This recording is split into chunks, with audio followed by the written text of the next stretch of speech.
Yeah. I am a real American. Fight for the rights of every man. I am a real American. You gotta love Fight it, for what's right. Absolutely. Fight for your life. dude. Did I just give you a freedom boner, dude? Lifting up the desk a little, actually. I thought I could hear it, bro. I heard the thump, and I was like, "Yeah, that's what it is." Come on in, come on in, come on in, everybody. Welcome to. Well, first of all, thank God it's Friday, and you know what that means? That means Friday Night Live Fire with I Came with Fire podcast. Big bad boss man Brandon is still out saving the world. At least I hope that's what he's doing. One Disney ride at a time down there in SoCal. Oh, boy. Yeah, he got an opportunity to take a family trip, and like, of course, dude, it's like family first. So he's out there doing that. Guys, definitely tell him in the live chat how much you love him, how much you miss him. We definitely want to get Brandon back, but while he's out, we've got a panel of guests that are rotating through. And so we had Mike Cowderies, guys, on Wednesday Night Checkfire. If you didn't go back and check that out, definitely go back and give that live stream a watch. And now tonight, we got Jeff D from Thoughtcast. Jeff, go ahead and take it away, brother. Awesome. Well, I really appreciate you having me on. I've always had a good time on your show, and whenever I stop by and watch your show. But yeah, I'm Jeff D. I run Thoughtcast on Rumble. I'm one of the OGs from the creator program that they got over there. And I don't know, do you dual stream to YouTube, or is this pure? We are. Yeah, no, we're dual streaming to YouTube tonight. Okay. And we'll do that right up until we do the no knock breakdown. And then when we do that, YouTube doesn't like things like violence, guns, that kind of stuff. And so when we get to that point, of course, if you guys are hanging out on YouTube, you have to come over to Rumble and hang out with us from there if you want to hit up the rest of the night. But thanks for teeing up that plug. That was perfect. Yeah. We didn't even script that, dude. Well, I have a YouTube channel. I have 23,000 followers on YouTube, but it's like forever never going to be allowed to be monetized because of the content that I make. So I only purely go live on Rumble. I do still post on YouTube, and I post on TikTok and other places. But yeah, I run my show Monday through Friday, and then I do, guest stuff, and I do gaming streams on the weekend, and then I come hang out with whoever can tolerate me, basically. Hell yeah. Well, I'm getting my weekly dose of Jeff, and I love it, dude. It's so good. I just want to smell your head like a little baby, I know how good that is, actually. That's pretty. It's pretty solid. Joe Biden has a point there. Bro, give you the Joe Biden. Don't tee that up, because I have a Joe Biden video for that I want you to take a look at. So a little early on the cues. Yeah, Jeff. But if you guys are watching the Wednesday night Checkfire, I explained that we're kind of gonna bump steer a little bit different of a direction here for the live streams on Wednesday nights and Friday nights. Brandon and I got together. We thought that things had started becoming a little like overproduced, a little like too. I hesitate to say Steven Crowder-ish, but he kind of does his own thing. But he kind of like sets the bar for what that is. You know what I mean? Kind of like the presentation style, internet version of a late night show. Like that's kind of what he does, but in the morning somehow. Anyway, we felt like we were kind of edging a little too close to that. And the live streams were definitely supposed to be a little more raw, a little more edgy, definitely way more laid back. I was telling you like right before we jumped on that we got to the place where we thought we were we were spending like up to 10 hours a week just doing deep dive research so that we could jump on here and present all that stuff. And that's not what it was supposed to be. It's supposed to be us hanging out with you guys, hanging out together, having a good time, just basically kind of talking about current events. I'm going to check this over here on the side. Let's see if we landed on the editor's picks page tonight. I don't know. Yet. I'm not seeing it yet. Sometimes it does after we get going, which is always strange. Did I see it? No, somebody else just uses our colors. Bastards. Copycats. You can't use our thumbnail You can't. colors. The copycat, brutal. Dude, the copycat is the thing. You know what I'm saying? But anyway, it doesn't look like we are on the editor's picks page tonight, guys. And you know what that means? That means a completely ad-free experience tonight, because when we're not on the editor's picks page, we're not obligated to read those ads. So that's going to be fun. It's well fun with that. I always I know Rumble's listening, but it always like feels like the train cars start jerking together when it's like, all right, I know we're having fun, but I'm getting ready to sell you guys some shit. So like everybody, settle down. It's like, relax. Yeah. Sit down there in the back. I'm going to sell you something Rumble wants you to hear. But doesn't look like we're on the editor's picks tonight, so we don't have to worry about that, and that's good. Looks like we got about 40 people. Guys are trickling in, so go ahead and give you a little bit of the lay of the land, as Brandon would say if he was here. He would say, "Welcome to I Came with Fire podcast, where we try to be a bridge in the divide, your source for objective truth and educated opinion." And I will do my best to do the educated part in his stead. But anyway, yeah, guys. Obviously, veterans. I'm a Green Beret medic, a husband and a father. My name is Chris. Brandon is a former Air Force Security Forces member, Air Force cop. That's our background. Jeff, you are El Civilian, yeah? Yeah, I'm an uneducated civilian gamer, basically the libertarian / free-thinking conspiracy theorist gamer here on the internet. I've been talking shit for my entire life because I'm a gamer. Why stop now? So I'm not. Yeah, so I was like, I'm not stopping. I'm not stopping. Yeah. If I could beat all the dungeons on Raid Shadow Legends without paying a single penny, when it's a company based out of Ukraine that owns casinos and their entire mission is to get you to spend a shitload of money, and I'm like, no, I'm gonna beat it and not spend $1.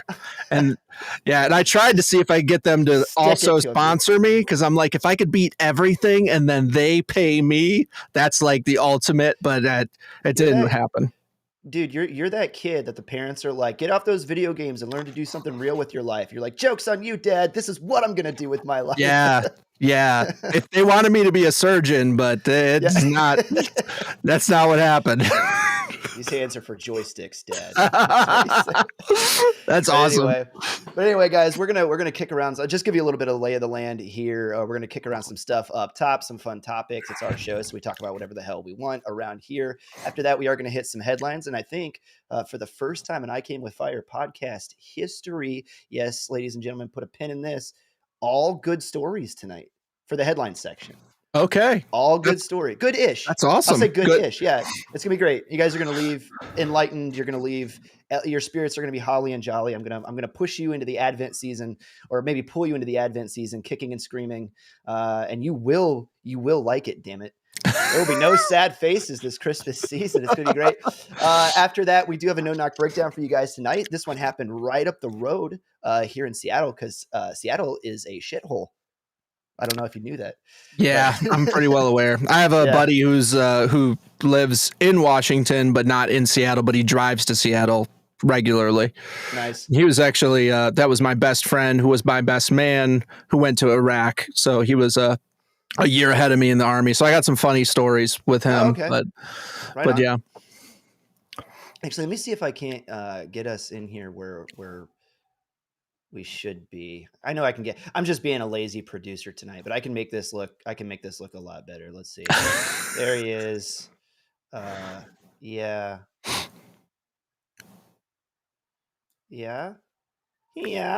Let's see if.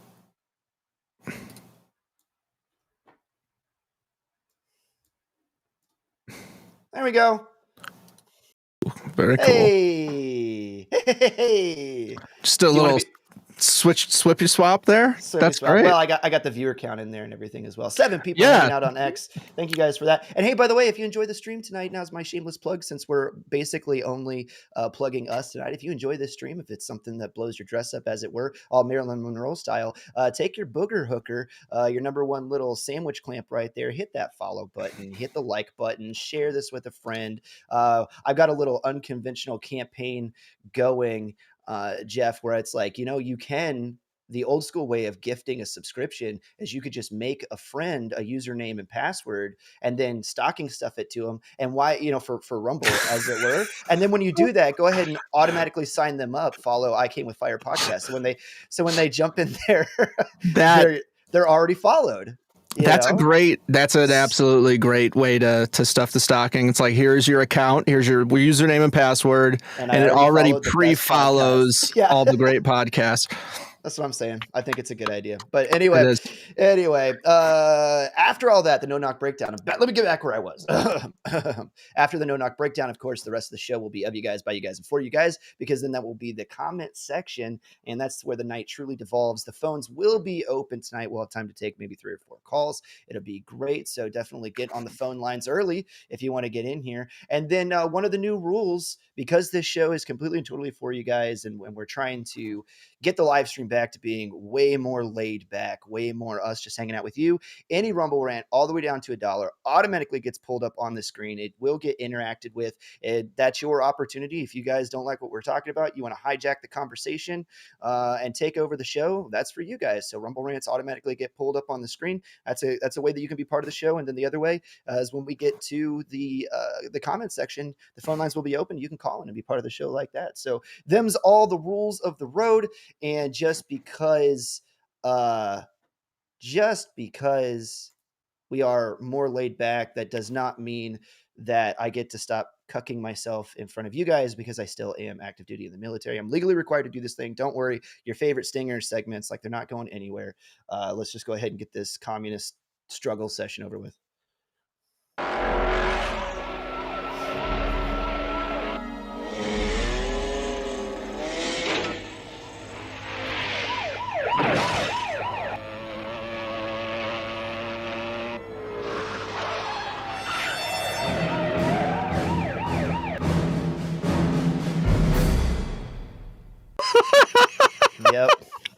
Yep. Any and all opinions that you hear here on this podcast belong completely and totally to the hosts and the guests. They do not represent the United States Army, the Department of War, or any other entity within the United States government. We have been disclaimed. We can now say whatever we want about anything. And you queued me up a little bit earlier, man, before I was ready to go. You started fluffing me before the scene was even getting started. But I know that you saw this, right? So President Biden is trying to make a wait. Hold on, before we get into it.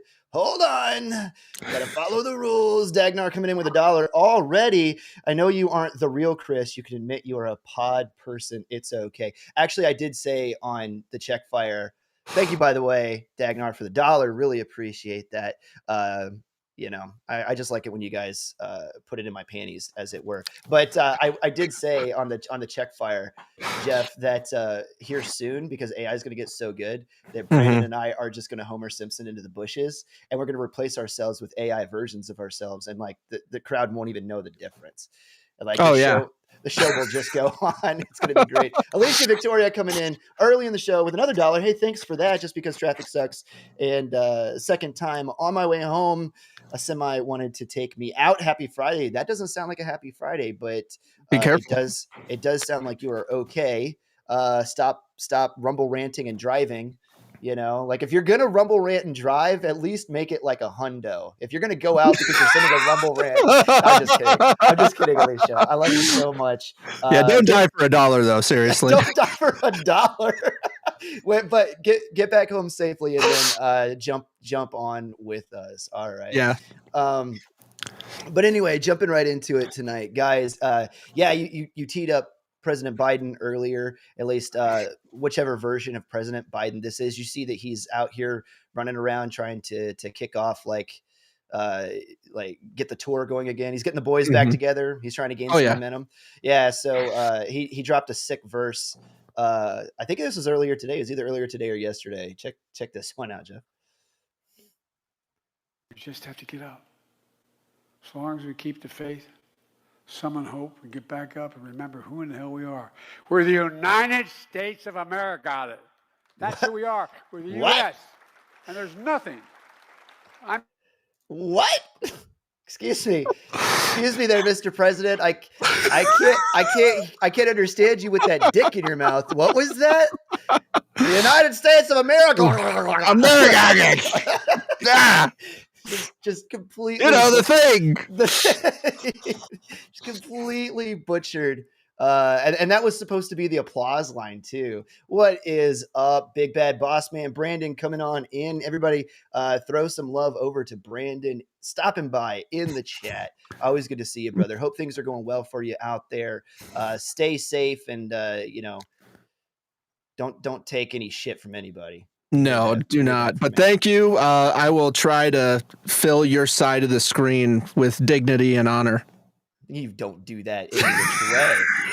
He wouldn't expect it from you. That's no, how he would. You kick a man when he's down. That's what he expects. Donna coming in with $2 here up top. Usually it's the older women that try to push me off the road. That's a thing. That's a thing. And you know who the worst drivers in the world are, just objectively speaking? Old Asian women. I'm just throwing it out there. Change my mind. Good luck, everybody else. I think YouTube's about to kill the stream after that one. Probably. No, Brandon, if I get us a strike, true. I'm sorry. But anyway, I asked ahead of time because I'm used to just pure, right? Wide open. So I was like, okay, I need to know. Well, we definitely just lost. What would that be? Went from 5 viewers to 2, so that's like 80% of the viewing audience. So. Yeah, it was Asian, and then that happened. They probably heard you say Beijing before, and then they were like, "Oh, we're sticking around with this guy. He knows us." And then, like the bait and switch, he gets us, dude. Betrayal. Yes, I have navigated the streets of Bangkok, kids. That's an experience. Let me tell you something. But anyway, I honestly don't know who the bigger retard is. If I can say that, we're definitely getting nuked on YouTube now. Whatever, don't care. Forging ahead. But I don't know who the bigger retard is here. If it's the former vice president of the United States, Mr. Former Vice President, or it's this guy who. You heard that Trump called. Well, first of all, we should be able to say retard. The president is saying retard on the news. We should be able to say retard. And by the way, I have a meme for that. I'll find it. Hang on. There you go. Keep going. Some of us never stopped, by the way, just so you guys know. But thanks for the follow there, Bach23. But anyway, yeah. So the president called Tim Walz a retard, and he's over here whining about it to the press, which I think is just the funniest thing in the entire world. Check this one out. Okay with the president calling our neighbors garbage? Are you okay with him referring to Minnesota as a hellhole, unfactually untrue? Definitely. This creates danger. And I'll tell you what, in my time on this, I'd never seen this before. People driving by my house and using the R word in front of people. This is shameful. And I have yet to see an elected official, a Republican elected official, say, you're right, that's shameful. He should not say it. So look, I'm worried. We know how these things go. They start with taunts, they turn to violence. So deeply concerned.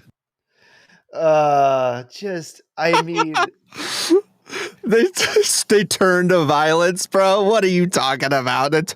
So whatever. Dude, he's over here. Yes. Like, he called me people are driving by my house and saying the R word. Dude, we've been calling you that for a long time. I think I posted on it because I think I replied to Walls, and I was saying he's the gayest of the retards. Dude, and I was like, there's no way that we would hurt him. We're just pointing it out. Yeah, it's not a violence thing. Listen, I didn't make you drink horse cum. You did that on your own. He's like, JD Vance made love to a couch. And you're like, that's not funny. And it doesn't make any sense, And it's like, and then they try to keep like throwing these jabs about a made up thing. I have definitely woken up with morning wood, accidentally got stuck in the cushions. We've all been there. Okay. It's just, I was 18. All right. All you're telling me is that JD Vance is a lot like me. That is actually very relatable. I can get with that. You know what I can't get with and understand? Drinking horse semen, you weird fuck. To be fair, I don't know if he did or didn't on that allegedly, one. Allegedly. So I'll throw an allegedly on that. Allegedly. But he seems like the kind of guy who would have a connection that could get it for him by the gallon. You jackwagon? Dude, just oh my god. Oh, that yes. My pillow guy is running against him. That's yeah, I did hear that. And I don't what do you think about that? Oh, it's horrible. I mean yeah. Like that was my first it's a nightmare. That was my first. I was like, dude, Pennsylvania has just been getting dicked down with their options for candidates. It wasn't Dr. Phil. It was who was the other TV doctor? Dr. Oz. Oz. It was they got Dr. Oz last time around, and now they're getting the My Pillow guy this time, and I'm just like, man, that's got to make you feel kind of. I don't hate the My Pillow guy at all. You know, during the election fraud stuff, allegedly, you know, allegedly, but he was the only one that was like really, really even trying, you know, back in that period of time, and everyone just went after him as like, dude, you're a crackhead, you don't have any credibility. And then I'm like, why is Ben Shapiro saying, let's move on and whatever? And you're like, okay, why do I trust the crackhead more than supposedly like the biggest voice in conservative politics? And I figured that out couple years later, but right. Well, nobody was talking about Israel back then, so nobody. So it was good, but no, I just and by the way, if you're a recovering drug addict, that gives you a lot of credibility. The fact that you're recovering, I think. Oh yeah, it's not his story that I'm against. I'm not against him. No, I like he definitely was Captain Trust the Plan though, right? And I'm like, bro, you need to calm down. I remember running into a former Navy guy when I was doing one of my hospital rotations. This is down in Tahlequah, Oklahoma, and this dude legitimately, I mean, hook, line, and sinker, dude, and maybe the boat anchor too, just swallowed the trust the plan thing the whole way. And he was like, they're gonna decertify the election, they're gonna throw it out. Oh man. And I was like, do you hear yourself? Just stop and think about it. And he was like, trust the plan. He literally said, trust the plan. He and I was said like, it out loud. And I was like, you know, there's a reason that they only let you work the night shift on ER, right? Here, on an Indian reservation, and they're only letting you work the night shift, dude. That's pretty funny, dude. You know what? I'm not gonna lie. I looked into that at that same time, and I was like, okay, very clearly something's wrong here. I hope something happens to fix it. And then nothing happened. And then you had the people that were like, no, so much happened. And then it just branched off into like 9 directions that were all kind of crazy. And some of them may have some credibility, but like nothing is really provable. So it's all just for entertainment purposes, pretty much. What was the Sydney? What was her name? Powell at the time was another one of those like trust the plan. And then the White House, I remember distinctly, even started distancing itself from her because she was coming. I think she's the attorney, right? If I remember that was coming out and talking about the voting machines and bro, it's we'll get into it here in a little bit, but just in the same way that this whole Candace situation is driving wedges and fracturing you know, kind of the right-wing coalition. It was that same way at the time. Like you could absolutely tell that there were bad actors inside the movement that were trying to get the entire right wing like discredited, and they were never able to get a solid footing on any bit of their narrative about what was going on with the election, and you weren't allowed to talk about it whatsoever. And then when you did, then like here comes all of the well, actually gang, there's a difference between rigged and stolen. Okay folks, like, and you're like, okay, now you're playing nuanced games with me, like stop that, you know what we mean. And as soon as you start seeing them do that and they start playing on nuance and like legalese and conflating the terms of words, you're like, you guys should pay attention to that. When you start seeing that shit happen, it's so that you can't get any footing or traction on the argument. It's to keep you constantly on the back foot, constantly defining yourself. But anyway. Well, actually, to that end, Sidney Powell, I don't think necessarily was the biggest like killer of the movement. I think Lynn would have been. So that guy was like, don't go vote in the runoff election because we need them to stop the rigging process before that. And it's like, dude, there's no way to get the wheels turning to change anything in 3 days. So he was just like throwing water on the fire of anyone going to vote. So that guy was damaging. But Sidney Powell, like, she had certainly some crazy stuff she said, but she was talking about like Maduro in Venezuela and Smartmatic and like the way that they were using algorithms and this software to mess with stuff.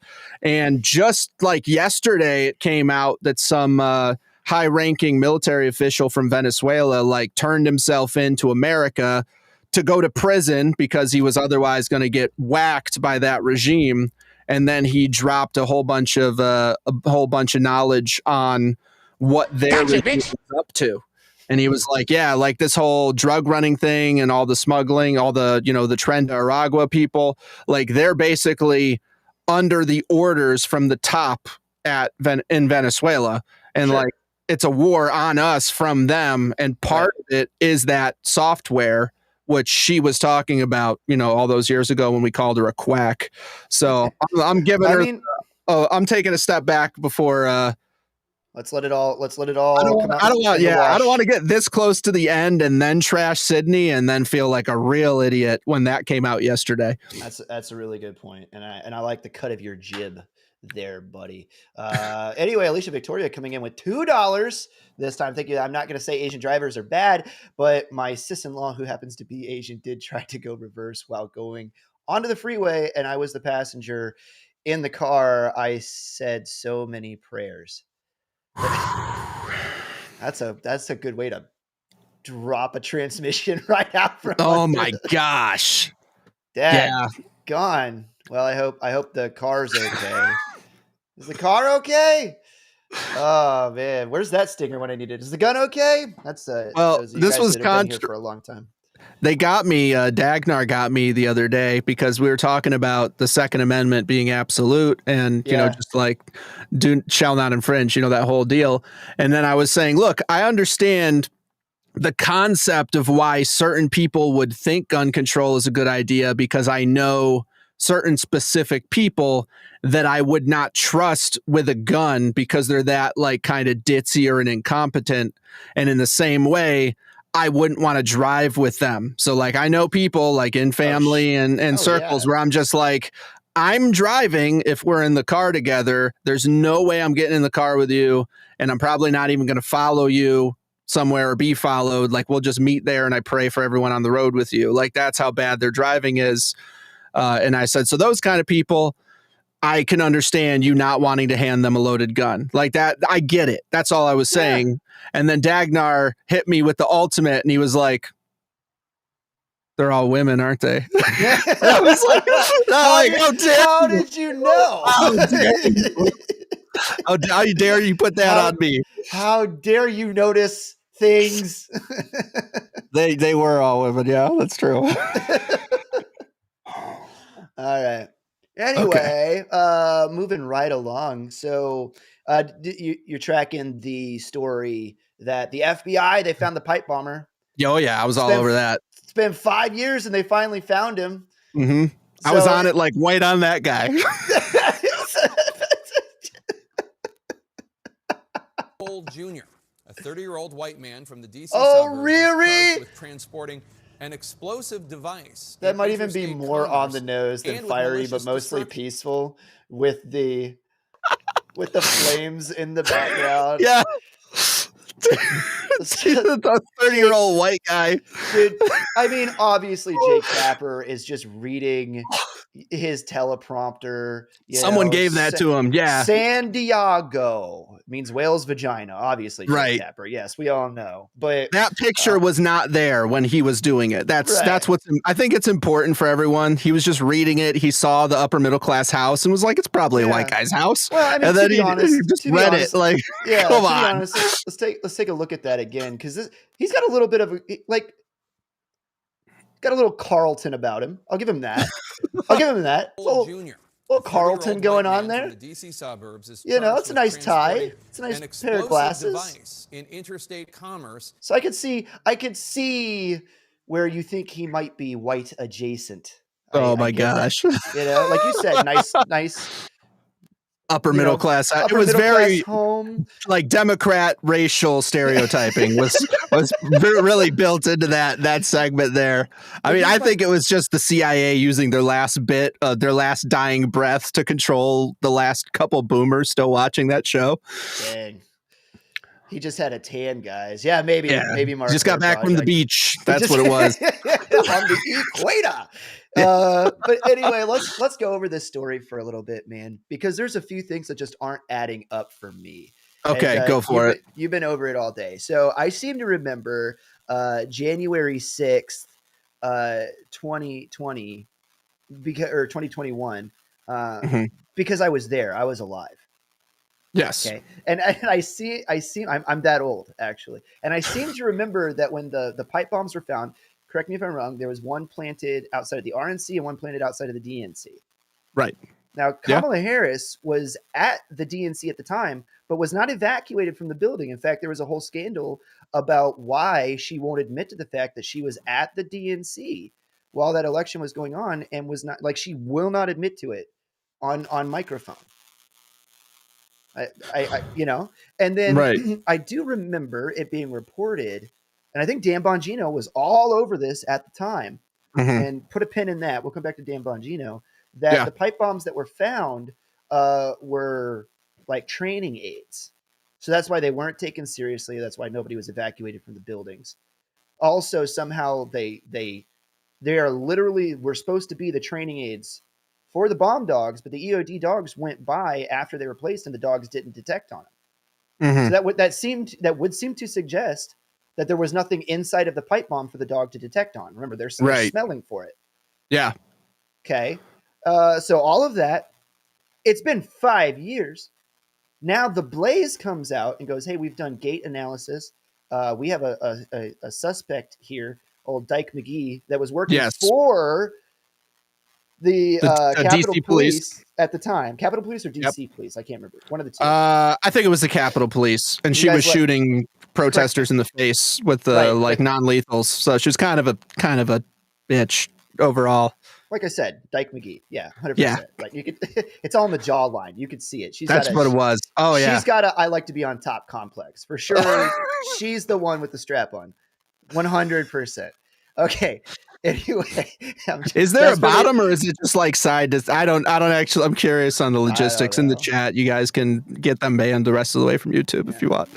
Go ahead. Scissor me, Xerxes. We're gonna see. We're doing this. We're doing the generational speed run here to get nuked off of YouTube. But anyway, so Blaze comes out. They say that we've got, like gate analysis. Here's a suspect. She worked for Capitol or DC Police. Guys, keep me honest. I want to make sure that I get that right, because accuracy is important.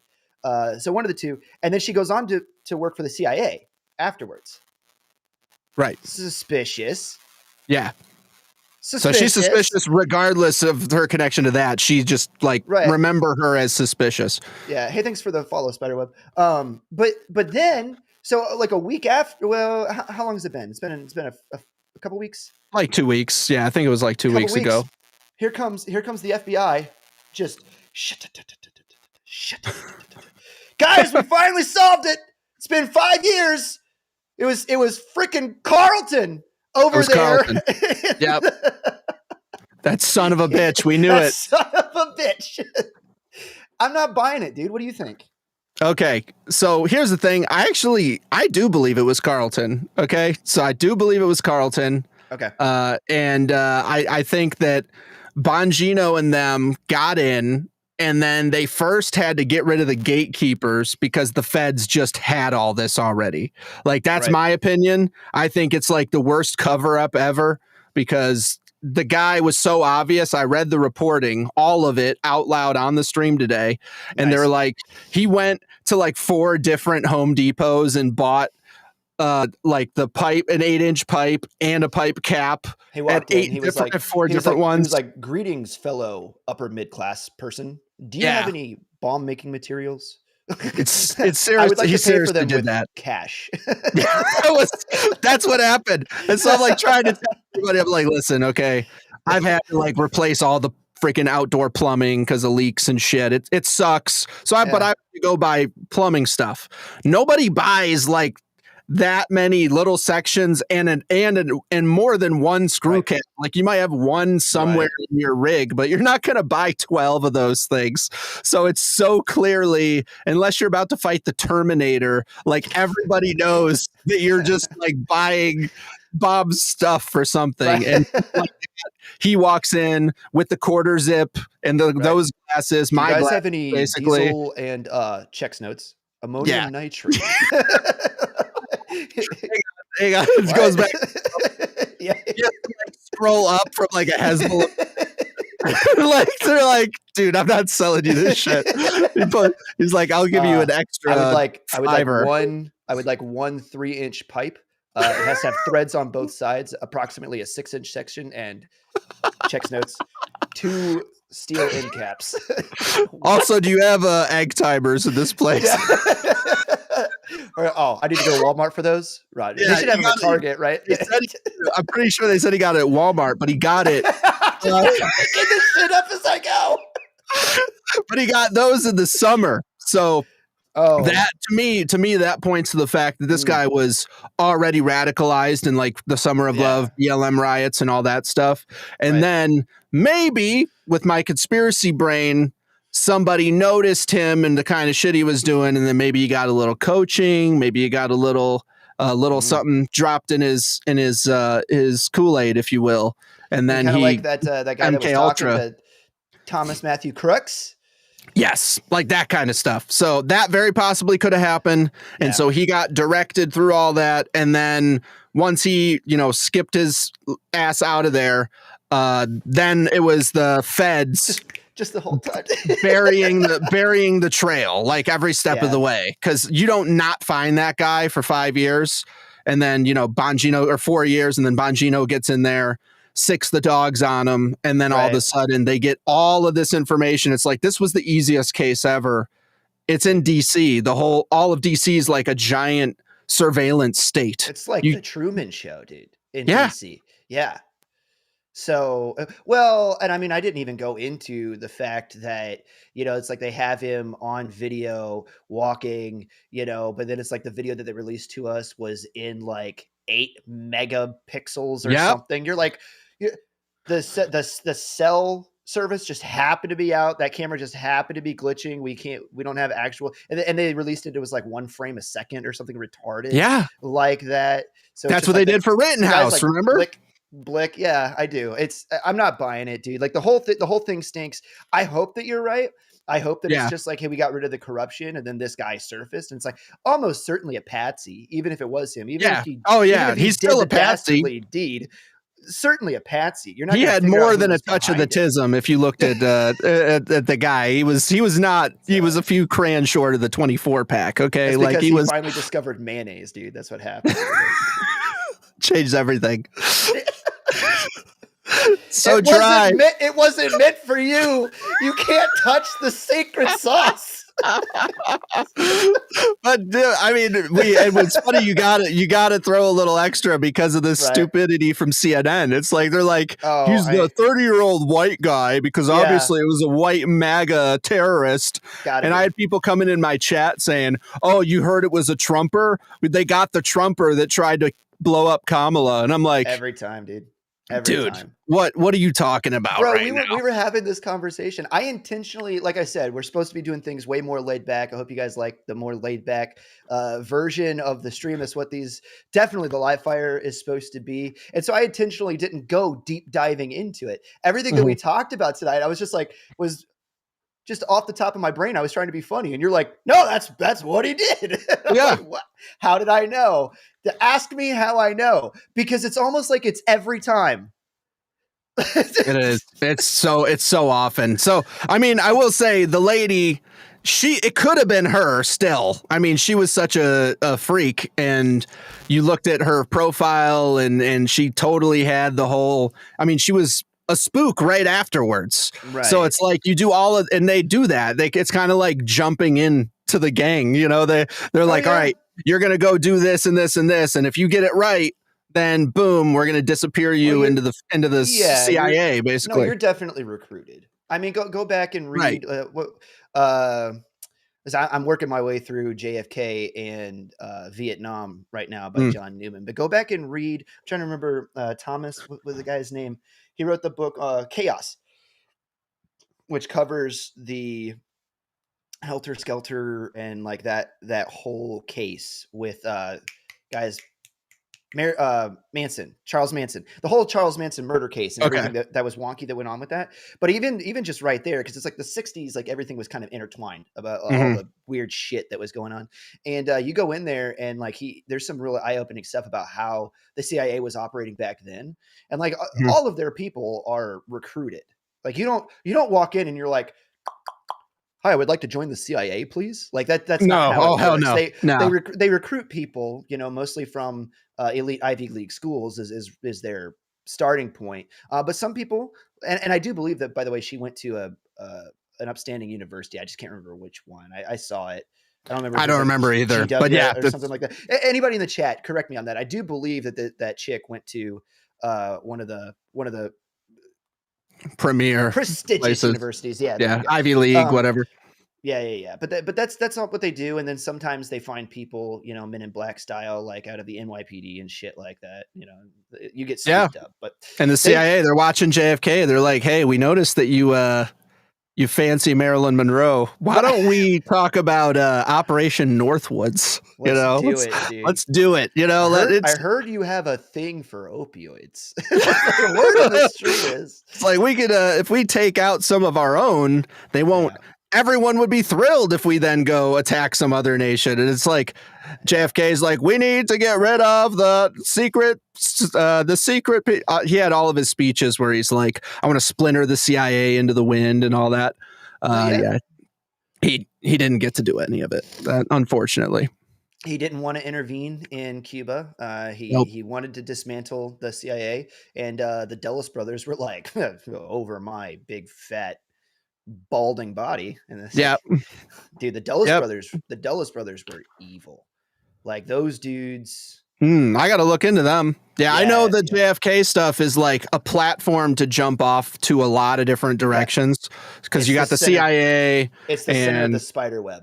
For sure. It feels like it with JFK. And then here's the thing that I say all the time, and I don't mean to run down the rabbit hole of conspiracies. I love it though. Brandon's got me studying all the time.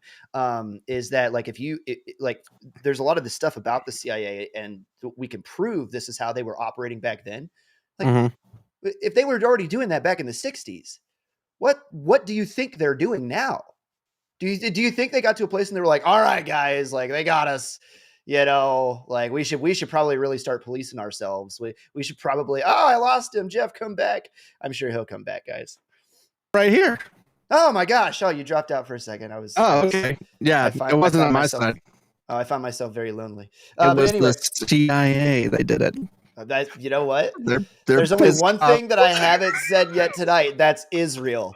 So that does it. That'll do it. There we go. That'll do it. Now I'm gone. You anti-Semitic son of a bitch. You said Israel. You said it. That's exactly how it works. But anyway, jumping off the conspiracy theories and moving forward, it's been a very slow week, bro. So now the big kerfuffle, I guess it's happening, is between Candace Owens and TPUSA. So you tracking this story at least a little bit? I'm tracking it a little bit. So I know that Candace basically said everything she could legally say without being sued to point to the idea that it was Turning Point USA's fault. They betrayed Charlie. Yeah. She believes she is certain of, you know, she used all the legalese to just like say it and get all of her people to believe it, but not be held accountable to any of it. And now correct. She's doing a very good job. And it's the classic, you know, it's like you say a thing in Minecraft, of course, I would do this thing. And so it's like she's come right up to the line of saying that Erica Kirk was complicit in Charlie's death, of course, murder, of course, Israel, right? Because everything with her, that is her brand now. Israel. I don't know where she got that. Maybe. I'll tell you what, this stream is real. You got it?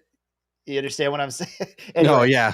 Yeah. But she came right up to the line of suggesting that Erica Kirk had something to do with it, that she was complicit with it, and so on and so forth. And she didn't like outright say it, but the implication was inescapable from the way that she presented it. So anyway, she's made all these claims. TPUSA has countered. She did. I'll just play this video. This is actually like a really good kind of compilation clip to get you caught up here. Yeah. Candace is available, we would sincerely welcome her participation in that live stream at our studio here in Phoenix. At this point, we believe the ball is back in her court. So I accept it with whistles and bells, everything. I fully accept. You can pick the place, you can pick the time. At 4 p.m. Eastern, 2 p.m. local time on Monday, December 15th from Charlie's Phoenix studio, our offer from yesterday holds. If Candace wishes to join us in person in Phoenix, you can pick the place, you can pick the time. I've obviously, leading up to Christmas, that's the last week of our show. Obviously, it's a pretty busy week. You can pick the place, you can pick the time, but no, they need to have it in person in Phoenix on December 15th, or they cannot have me at all. Yeah. So That was brutal.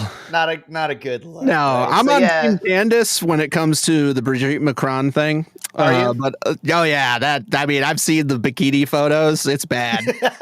Like smuggling grapes for some poor person to squish later. It's not a good.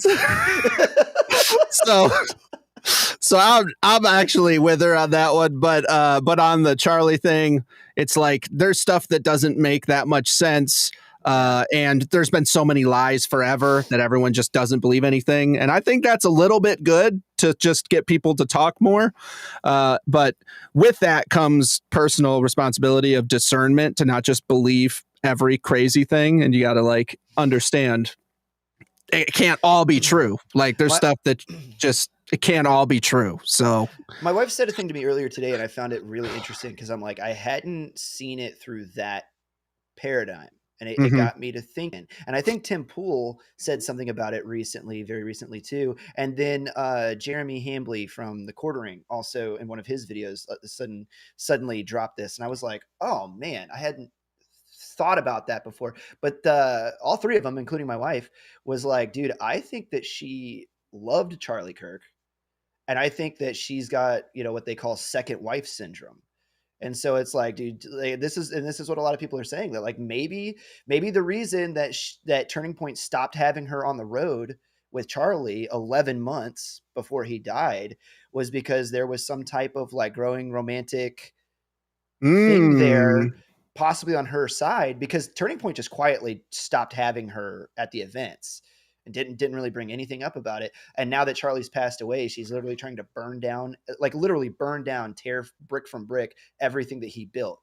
And my wife just made the statement about it. She's like, that's what a bitch acts like when she's scorned. And I was like, that's super interesting. I hadn't put I didn't think of it from that position, but that's great. That's epic. No evidence whatsoever. All purely conjecture. Sure. I'm not, sure. But I was not like, even allegedly, it's just a theory. So we'll just say that. Yeah, but it did get me to thinking about that. And I'm like, yeah, you're right. It is, but it is really weird that she zeroed in on this thing specifically and is using it as an avenue to torch everything that he's ever built. Yeah. And I'm like, yeah, that is what a crazy bitch acts like when she's been scorned. Like that is true. Like I've seen enough military divorces in my time that I'm like, that's exactly how they act, dude. Like, yeah. Now here's a counter to the counter. Okay. If you're ready for this. Okay. One thing that I see, because obviously anytime you have someone like a Charlie go away or die, there's a vacuum. There's a vacuum and it's got to be filled. Absolutely. And so when you have someone or some people like the Josh Hammers and the Ben Shapiros coming in saying, I will pick up that bloody microphone and go with it. And then you saw Charlie from October 7th forward was completely different because he saw the writing on the wall that there was some stuff that stunk about what was going on over there with his best buddies on the other side of the world. And so he started questioning things. He said very logical things. And unfortunately, I saw him get bodied in clip after clip after clip from people who were very critical of that position. Yeah. And that was, I told people earlier today, I was like, look, with Charlie, I didn't follow him very closely. Whenever people sent me a clip that was a good clip from him, I would play it and I would be like, oh yeah, that was great. But I knew that he was such a like hardcore Zionist, the evangelical Zionist, that there was a lot of stuff that he said that I was just like, dude, like just no, like I just absolutely disagreed with it personally. So I always came at him with that kind of knowledge base, and I'm like, all right, like he's going to do the shill thing to the point that I'm like, and then he'll do other stuff where he's kind of dunking on the left and trying to build culture in a positive way here for like the young men, especially. And I thought that was good. So go do your thing. But when he died, the people that have tried to take up the mantle at TPUSA are trying to revert to the pre-October 7th Charlie trajectory. They are. And if Candace is trying to burn that down, I'm like, let her cook a little bit. Like, just a little bit. Did you see who ran into his studio to go sit down and have a 4-way panel at his desk in his studio? Yeah. Like just days after, like I hesitate to, it's kind of hyperbolic to say like the body wasn't even cold, but the funeral hadn't even happened yet.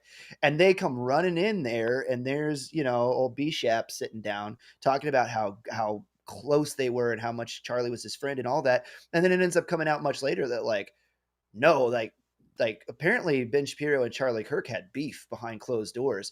And the Daily Wire was kind of feuding with TPUSA over the idea that Charlie Kirk was starting to sour on this Zionism issue as an America First guy. And so I just find that to be super interesting. Like I said, that they run in there, they sit down on his mic to talk about how much they loved him and how central he was to the movement, when exactly what you were saying, the whole power grab, I couldn't help but see it for what it was, in that, okay, Charlie's gone.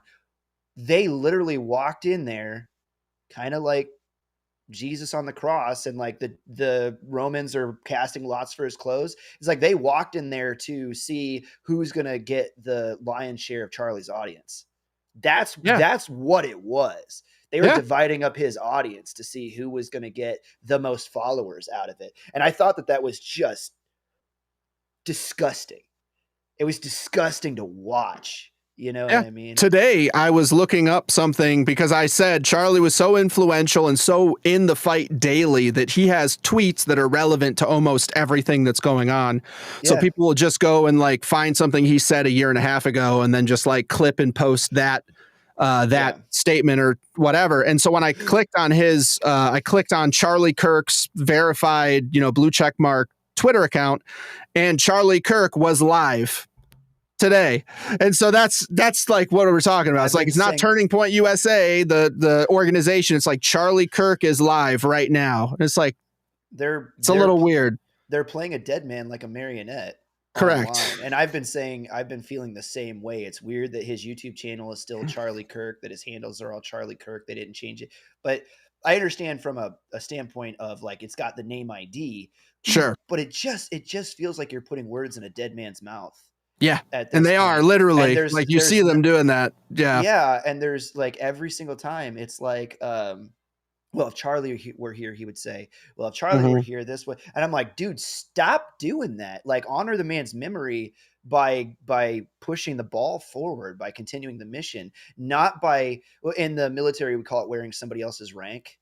It's the idea that, or little kids, like if your one kid goes to the other, and it's like, dad said, and it's like, I can speak for myself. In the military, we call it wearing somebody else's rank. If somebody comes up to you and they're like, first sergeant said, and you're like, well, then first sergeant can come tell me himself. Right. Like, cuck, go away. Yeah. Don't be stop being a Randall, if you get that reference. But yeah, it kind of feels like that to me right now, where it's like, dude, you guys are putting, you're wearing Charlie's social media around like Ed Gein style, you know what I mean? Like you got a dead man's mask on. That's weird. Anyway, that's what I got for that though. Candace Owens, they beef with TPUSA. TPUSA obviously, reserved, balls in her court. And she did, you know, it's like, oh, you name the place, name the time. They were like December 15th at our studio. And she was like, oh, well, you know, scheduling conflict. She loses massive points for that, dude. That's like I said, look. I stay pretty neutral with that because I see both sides. I'm like, she's fucking crazy. And then for them, they're like doing the Weekend at Bernie's with Charlie Kirk, which is pretty messed up.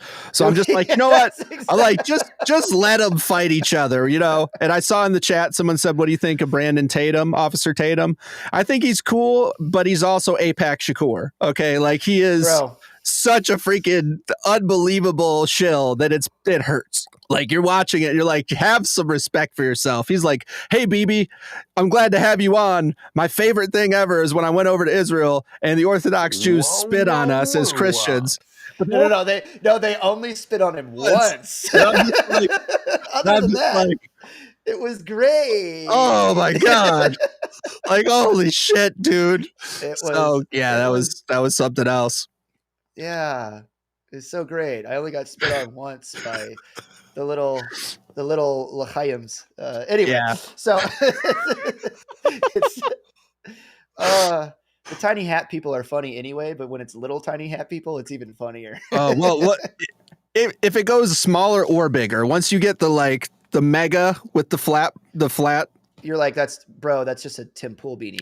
Like it's defeating the purpose. Yeah, you got to go big or go home. And so what's his name? Mamdani, he went big because he's like buddied up with he went big with the Jews in New York City, and everyone's like, wait, but he's the Muslim guy. Like, how'd he do that? And it's like, because liberal female dude, just right. You had the female liberal rabbis that were like, we love Mamdani. He's here for the Jews. And I'm like, hello, Rabbi. Oh, hello, Rabbi.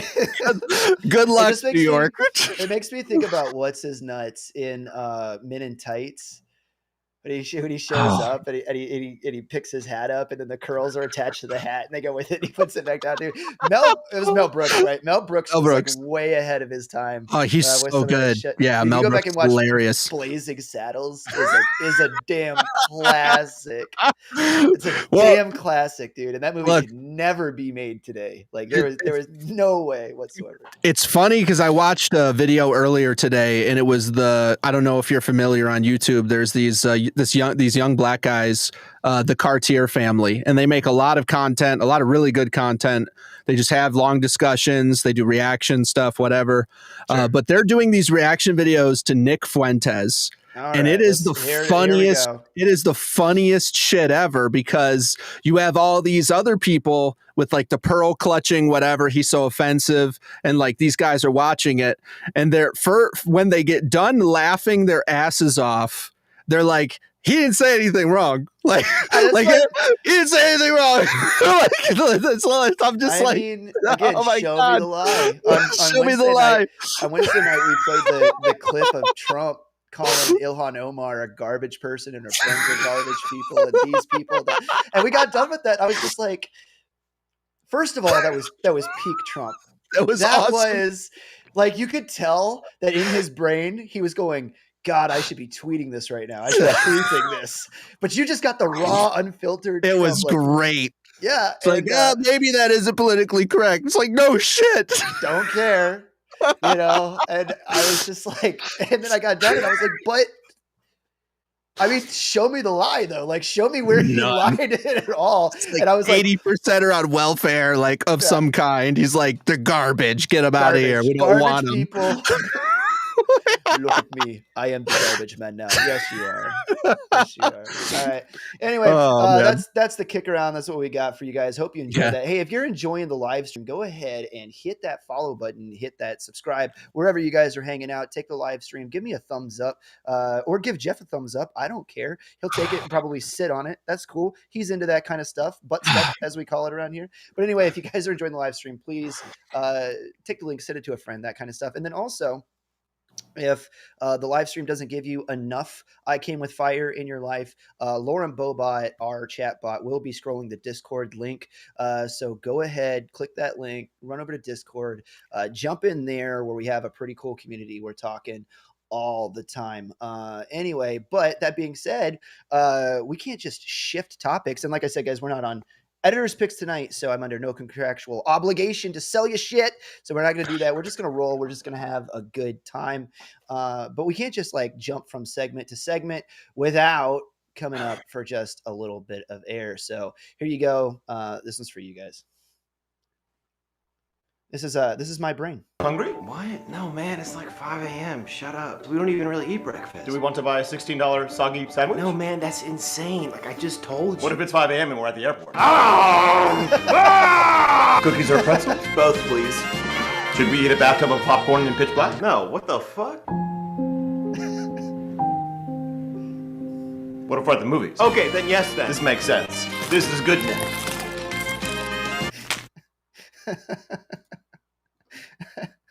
Again, show me the lie. Wow. Yeah. What, back in the day, I used to very heavily sneak stuff into the movie theater. Okay. So, I mean, I don't know what the statute of limitations is on that, but it got serious in New York when I used to live in New York for the first 16 years of my life. In the wintertime, I mean, it's too bad that they're so bad with 2A because it'd be so, you could carry a foul in New York, like no problem. but the... You know why? You know the best thing about that rifle too, right? I mean, a lot of things. The big boy caliber. It's got a bottle opener on it, dude. Did you know that? I didn't know that. Look that shit up, dude. Oh my god! The FAL has a bottle opener on it. That's called being for the boys. That is. You want to know what for the boys looks like? That's for the boys, dude. I'm going to type it in right now. But anyways, I told my wife that I actually I got those, those reusable bags before they were forced on you for groceries. But the reusable bags, I had a couple of them. Shit. And they don't do that here. I'm in Georgia. We don't even have recycling. And so well, first of all, continuing our speed run on YouTube, recycling is a myth. If you guys didn't know that. Oh yeah, it is totally it's a total myth. Giant scam, like the worst. Anyway, yeah. Well, we'll just leave that alone. But how dare you? Hold on. Go ahead. Yeah, but what I did is I took cereal boxes and then I just made my own popcorn in the air popper. Yes, and then definitely smells shite. Mm-hmm.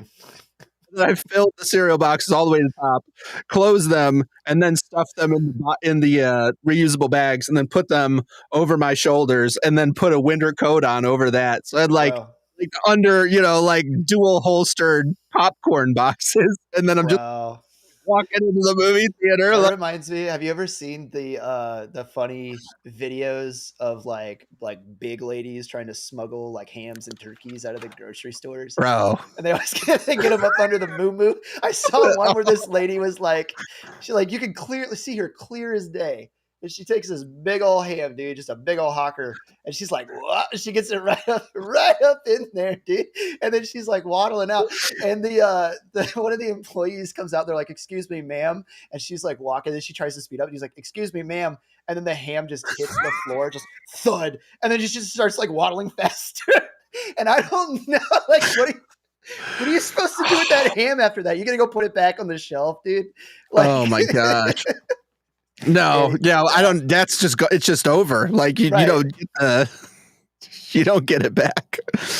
Nobody. If I can't have it, ain't nobody gonna have it. Nobody gets it now. This coochie ham. All right. All right. Well, I gotta tell you, I don't see on a cursory glance the foul bottle opener, so I'm gonna have to take your word for it. All right. Well, I don't see it. I'll look it up a little bit later. I sure thought it was that rifle, but there's one that has it on there. I thought it was that one, but anyway. Guys, that brings us to the end of the kick around, which means, hey, it did be time to hit the headlines. And like I told you, we have all good news tonight, so that's pretty cool. Mr. President, it's time to hit the headlines.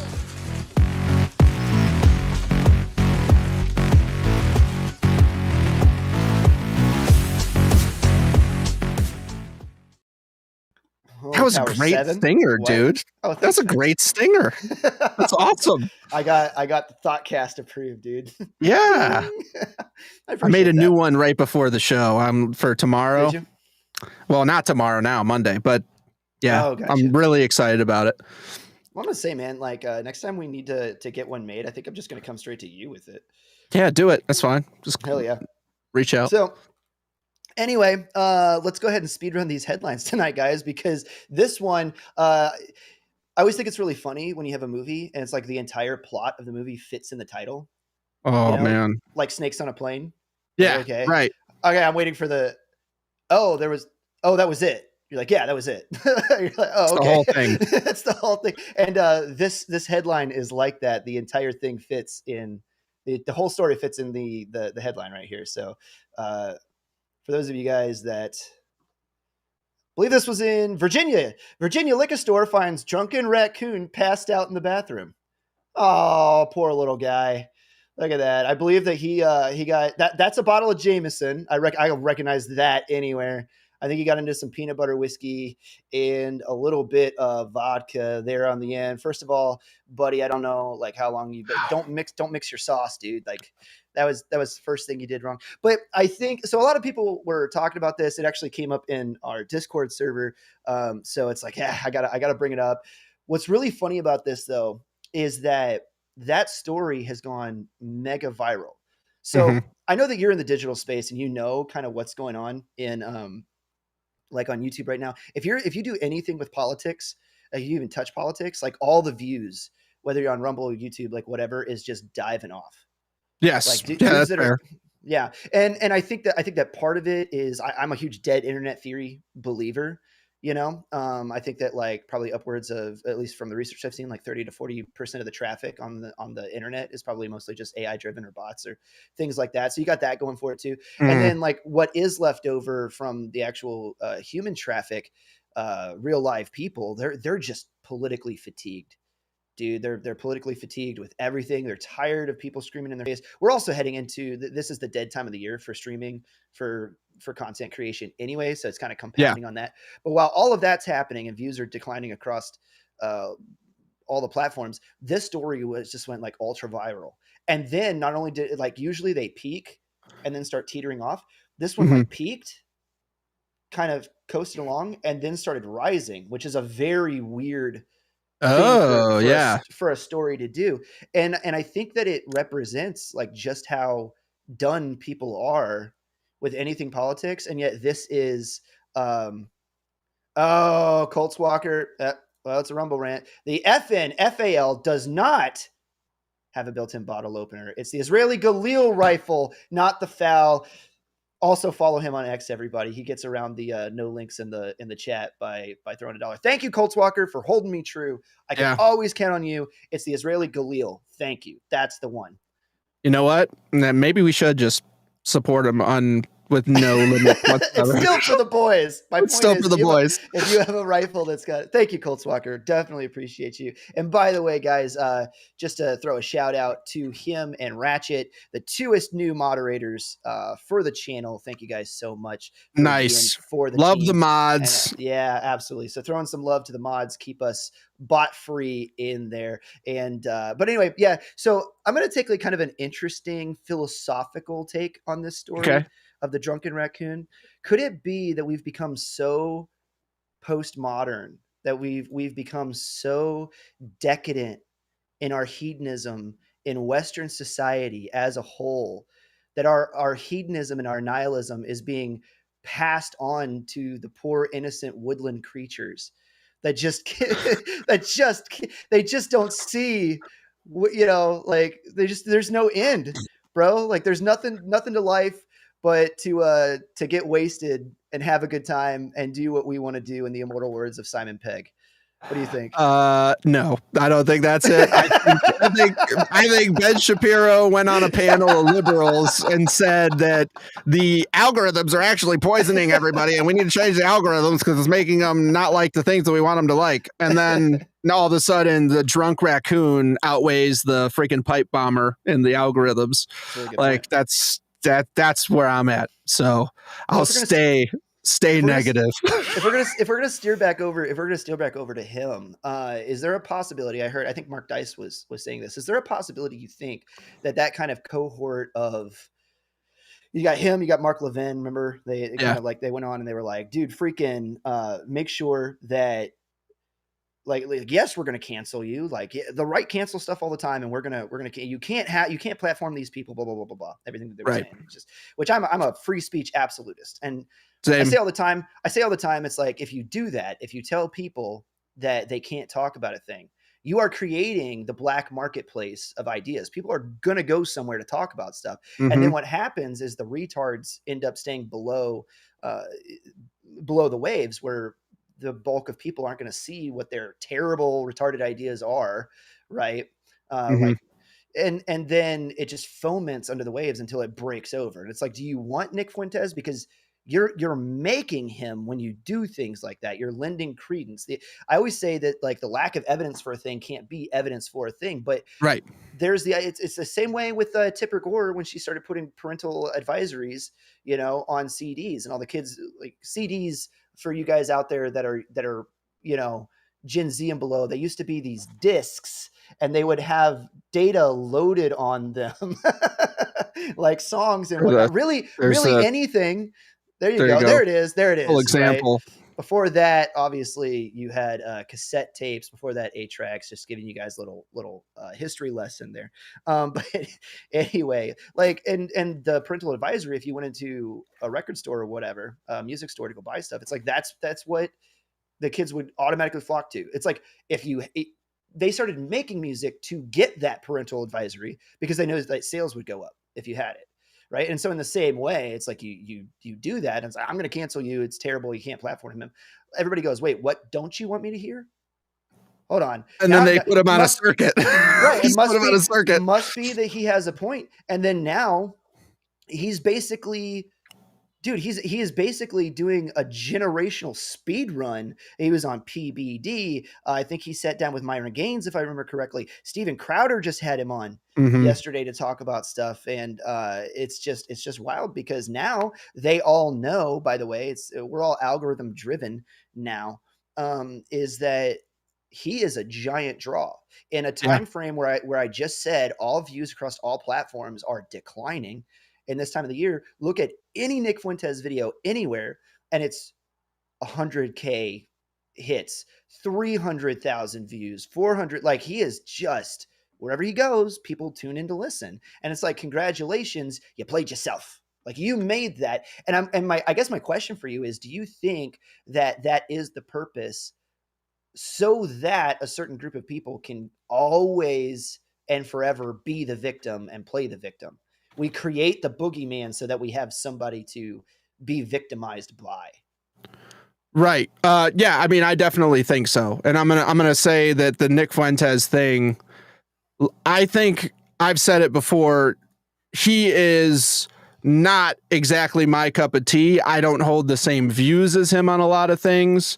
I think he's like 50% pretty logical political opinion commentation, and then like 30% offensive humor, and then 20% like gay incel. Like, that's kind of that's like the amount.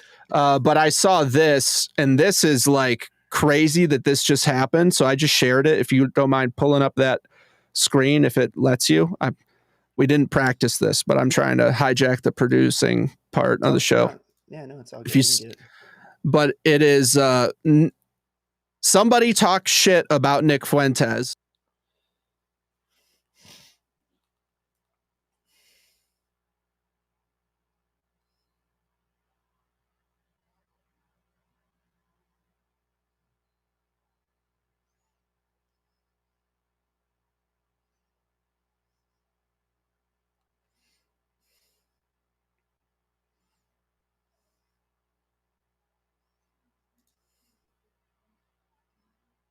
Turned it up to try and get some more likes because it was like hours of him with a negative ratio. And then Elon had Nick's post hidden after Elon's post was community noted because it said like there is no evidence that Nick is a Fed. Like, that was the community note. And so Nick on his website, on his platform, completely suppressed, no check mark, destroyed Elon with the ratio. And I think everyone pretty much knows what the ratio thing is, but it's the percentage of people who are interacting with your stuff compared to the amount.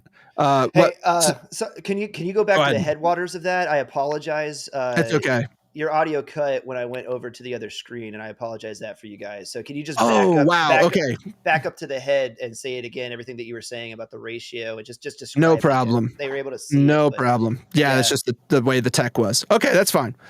So yes, when you look at that, Nick Fuentes has no blue check mark because he's not allowed to have one on Elon's platform. So that means he gets no algorithm push. He gets a lower amount of visibility when he's commenting.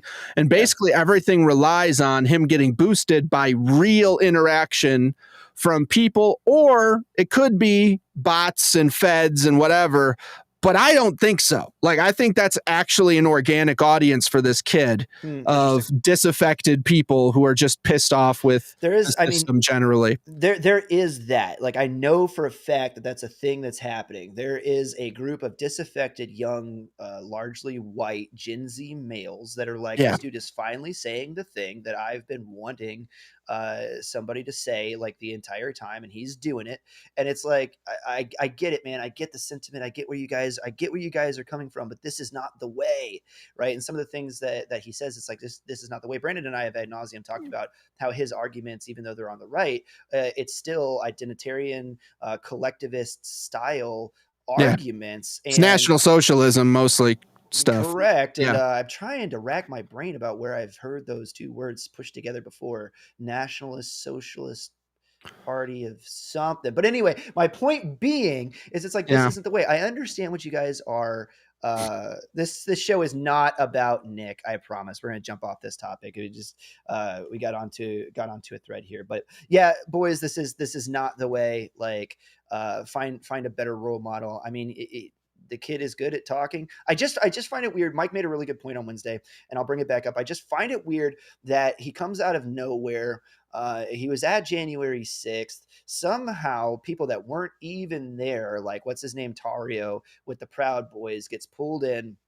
He gets indicted, right? And yet Nick was there running around with his megaphone, gets out of it completely and totally scot-free, gets banned from everything, and yet the algorithm pushes him like crazy when he's on there. Maybe you're right. Maybe it's organic. I just find it to be so strange that he was a nobody just a few short years ago, and now, like I was saying, every time he goes on a show, 300,000 views. Like he and Candace are the only things like kind of in this space, if you want to draw a circle around like all kind of the biggest influencers, I guess, if you want to call them that, on the right wing, are the only ones that are like climbing in popularity, climbing in views. So it's just very strange to me. But anyway, yeah, you're right, guys. This is not a show about Nick. I honestly get tired of talking about him too, and we're really only throwing fuel on the fire. So anyway, moving right along, we've got, here's another, this is a feel good, man. This is what you love to see here in the holiday season, something like this. So don't know if you guys are familiar with the YouTube channel Outdoor Boys. We're big fans here in the house.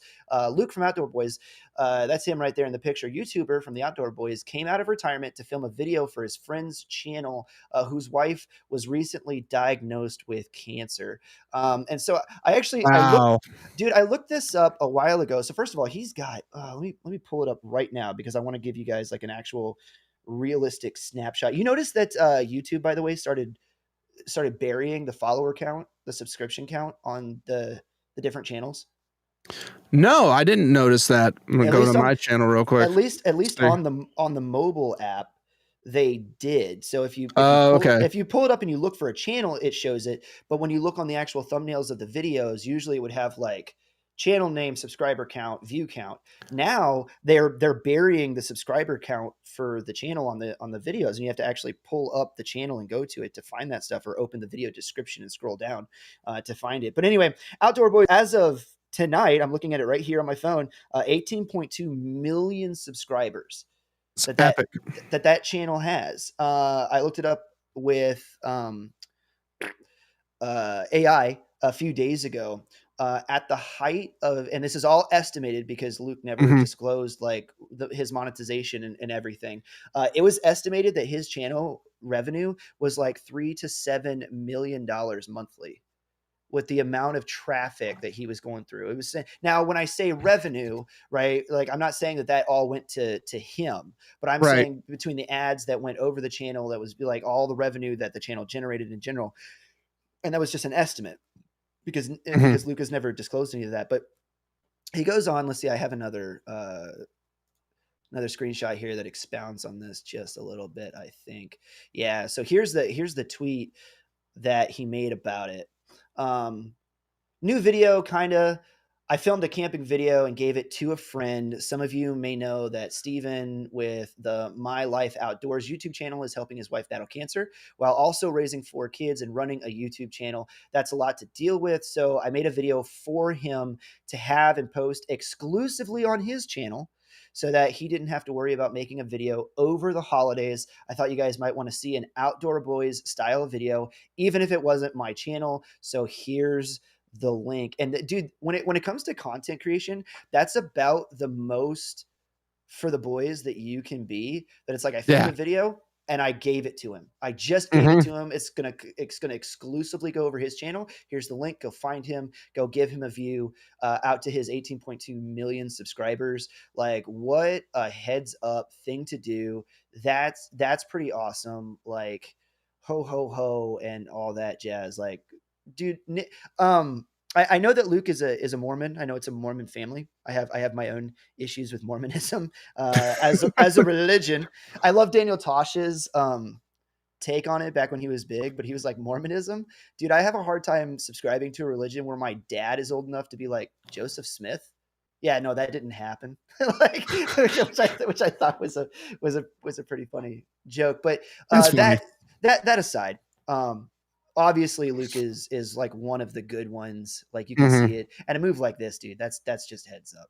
Oh, it's absolutely wholesome. I mean, it's just completely wholesome. I didn't like follow his channel specifically, but I of course saw some of the viral like shorts that were all over the place.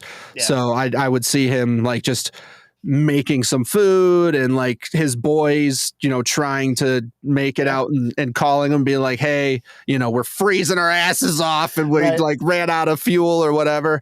And then he shows up and he's like, all right, well, you know, we're going to do this and this and this. And next time, you know, I saw like, that video. Yeah. Take your freaking your firewood and bring it in the tent with you so it's dry the next day. So that way you don't have this. So it was just like, it was so good and just, you know, unpolished, but really just good quality content. And I saw, he's like, I'm retiring. Goodbye. And I kind of feel like everybody wants to see for their favorite content creator the, you know, what the hell is the name of I can't remember that movie, but the John Elway ride the horse off into the sunset and just like, you won and now you just go and do your thing. Yeah. It's really content cool. Creation gets its hooks in you really quick, and especially if you do the live stream thing, if you're doing stuff like this, if you can get a successful YouTube video where all of your videos are evergreen, where you're not talking about current events, you're not talking about politics or anything like that, you put a video up there. Personally, I really like off-grid, like cabin building videos. I love channels like that. Yeah, that's cool stuff. Watch that kind of stuff all the time.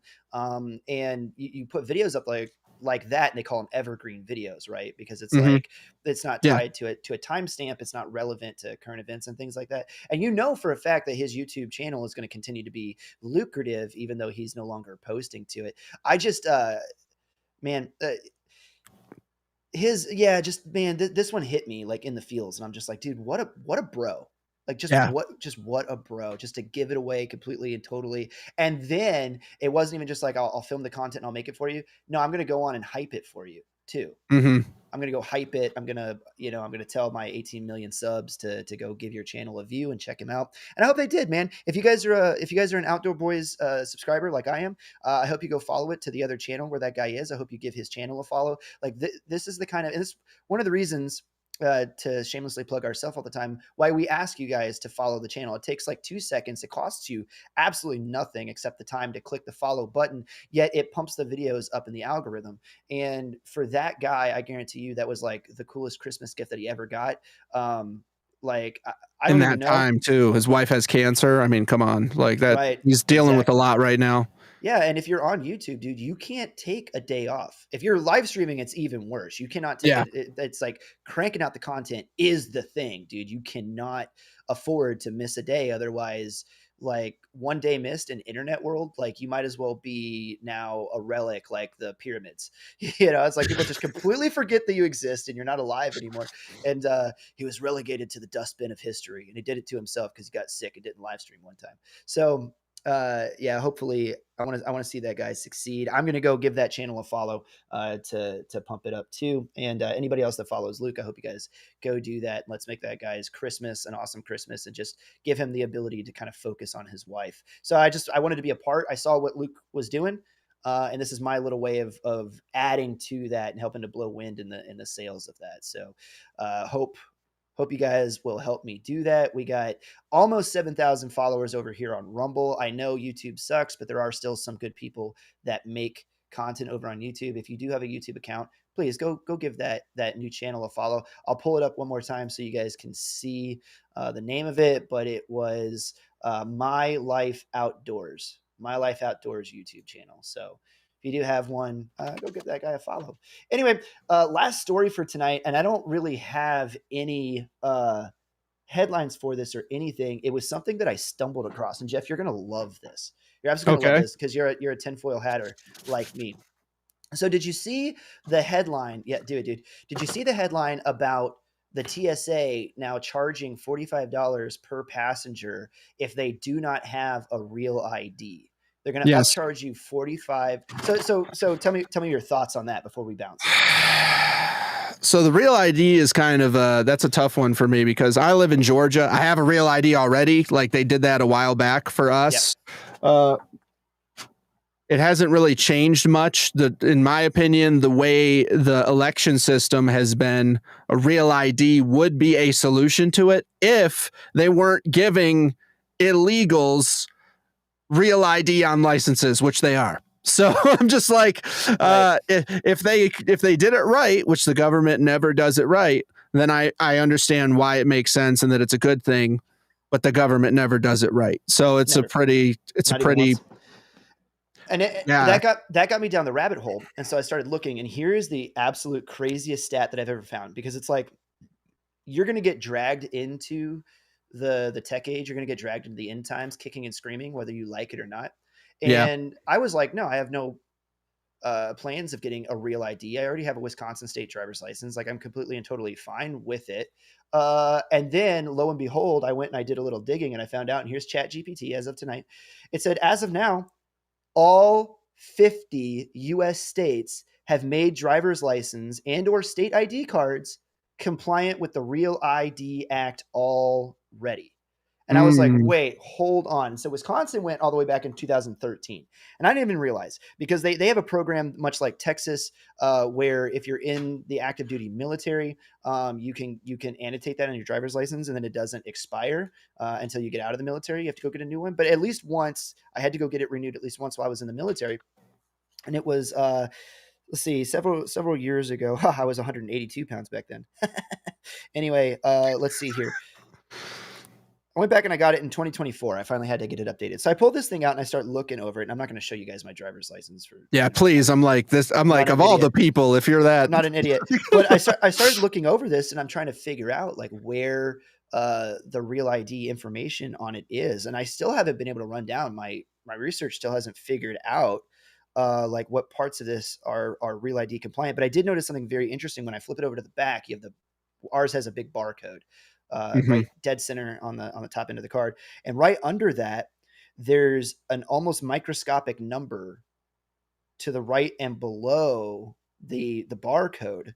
And I've been punching it in. I've been trying to figure out like what this microscopic number means and everything. There's one on the front on the very bottom left of the card, and it's a DD number. And I went and I found out that that's the I can't remember off the top of my head, but that's the number that gives you all the information on, like, it's unique to this card, and it gives them, this is when the card was made, and like here's the location that it was made at, like which DMV, and so on and so forth. So right. Like, okay, that makes sense. That would have to be, this is a real document.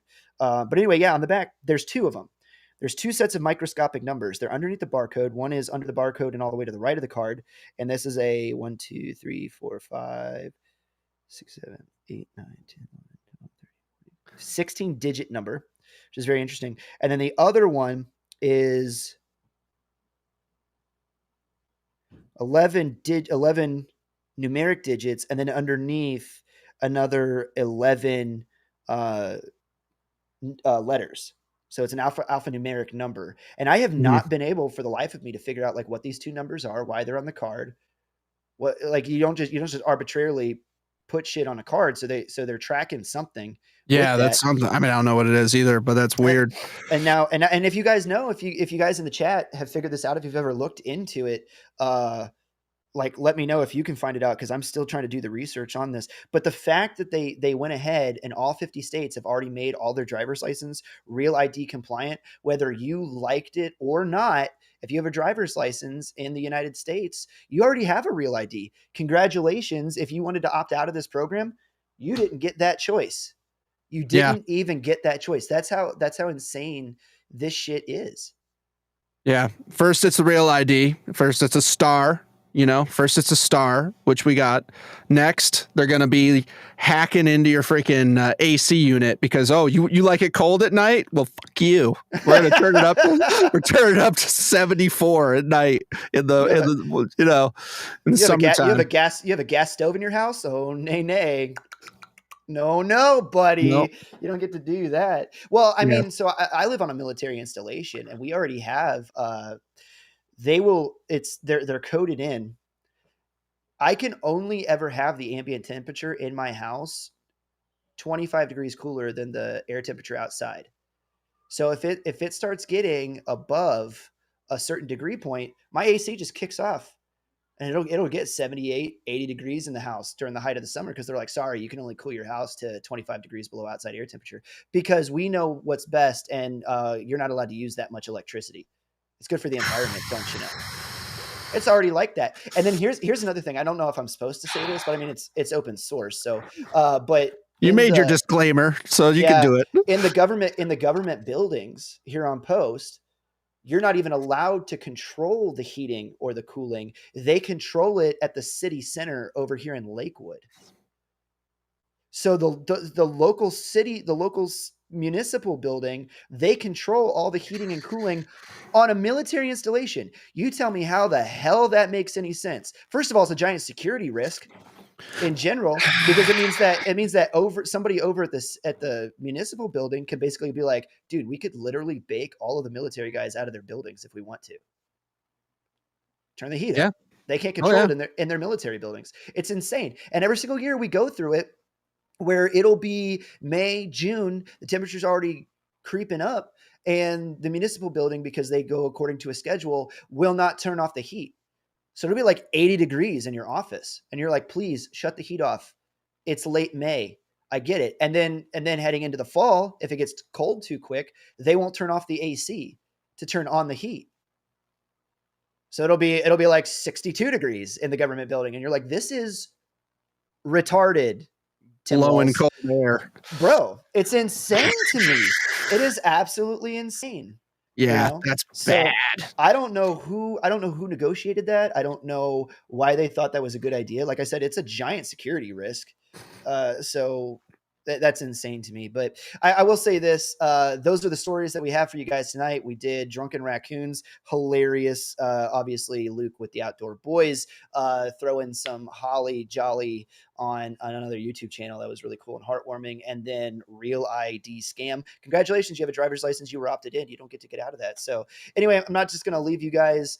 You know what? Now I'm catching myself. Maybe those weren't all good news stories. I said that they were all good news. I wasn't going to say anything, but you got lost in the sauce like the raccoon. I did. 2 out of 3, guys. 2 out of 3 ain't bad, as Meatloaf would say. All right. Well, anyway, I'm not gonna leave you on a sad note there. That's how I caught myself. We're definitely going to come up for just a little bit of air. And Jeff, you've been on this channel before, so you know that we have a series of pals that like to check in with us from time to time. It's our Melanin Alliance brothers. and they had a really good Thanksgiving. And I wanted to share this with you about just how good their Thanksgiving was. So without further ado, any fans of the channel that have been here for a while, you know who the Melanin Alliance is. Let me hear it in the chat for the Kangs. Let's check in on them. Gobble, gobble, nigga. Thanksgiving hit different this year. Big J Belly been reading again. He found out the old story about pilgrims and native folks sharing dinner. Yeah, mostly fiction. The skinny colonizers had their shot. Now let the big boys cook. They fired up the FN Tech time machine, packed with turkey legs, mac and cheese, and 3 snow bunnies for morale. Flash to 1621. They stumbled out into a clearing. The locals stared at the fellas. One elder whispers, "These must be fat nigga pilgrims." Big J Belly stepped forward, hands raised. "We come in peace and with peach cobbler." Instant diplomacy. The fellas showed them how to deep fry a turkey.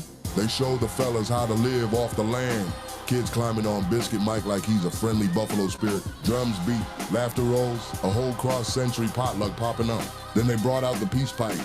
Biscuit Mike hit it and immediately started speaking in metaphors he did not understand. I see time folding like a calzone. One elder pats him on the back. You walk between worlds now, big belly spirit. Stories shared, recipes traded, history healed just a little bit. Then flash of FN Tech, the boys back in 2025, plates still in hand. Everything looked normal, except the news anchor saying, President Sitting Bull delivers his annual Thanksgiving address today. Big J Belly just smiled. Guess we really changed history, huh? If this feast fed your spirit, wait till you see the holiday drop. Slide to the site and grab a mug or a candle for the season. Hey, yo, shut the fuck up. It's fat nigga season.